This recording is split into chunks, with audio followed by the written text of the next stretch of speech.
نیکی کرنے کی توفیق بھی اللہ ہی دیتا ہے۔ شیطان ہر دم اس کوشش میں رہتا ہے کہ کسی طرح انسان اللہ تعالیٰ کے ذکر سے باز آ جائے۔ شیطانی وسوسہ۔ ایک نیاز مند کثرت سے ذکر الہی کرتا رہتا تھا، حتیٰ کہ ایک دن اس پرخلوص ذکر سے اس کے لب شیریں ہو گئے۔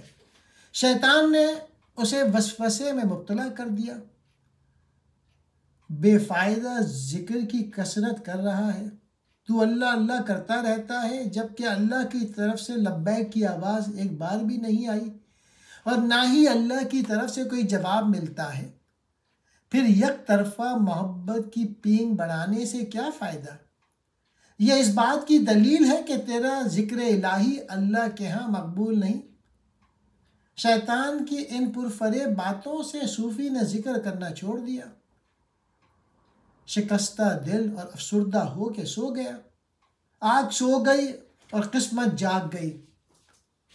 عالم خواب میں دیکھا کہ حضرت خضر علیہ السلام تشریف لائے اور انہوں نے دریافت کیا کہ ذکر الہی سے غفلت کیوں کی؟ اے نیک بخت، تو نے ذکر حق کیوں چھوڑ دیا؟ آخر تو اس ذکر پاک سے پشیماں کیوں ہو گیا ہے؟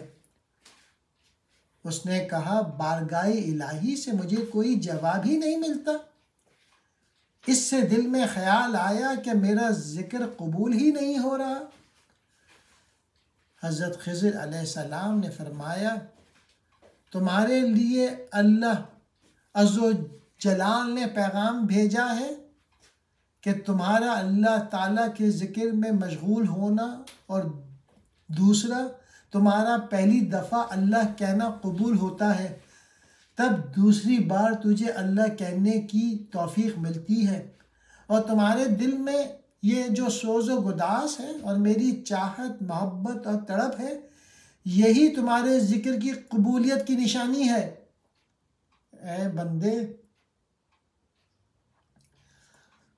میری محبت میں تیری یہ تدبیریں اور محنتیں سب ہماری طرف سے جذب و کشش کا ہی عکس ہیں۔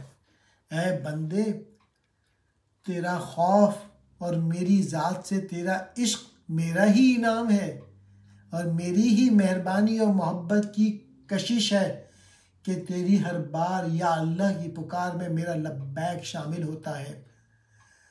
تمہارے ذکر کی قبولیت کی نشانی یہی ہے کہ تمہارے ذکر حق میں مشغول کر دیا ہے۔ ایک جاہل اور غافل ذکر حق اور دعا مانگنے کی توفیق سے محروم رہتا ہے۔ اللہ تعالیٰ اپنے ذکر کی اور یاد کی توفیق اسی کو عطا کرتے ہیں جس سے خوش ہوتے ہیں، اور یہی اس کی قبولیت کی دلیل ہے۔ درس حکایت یہ ہے، نیکی کرنے کی توفیق بھی اللہ ہی دیتا ہے، اور شیطان ہر دم اس کوشش میں رہتا ہے کہ کسی طرح انسان اللہ تعالیٰ کے ذکر سے باز آ جائے۔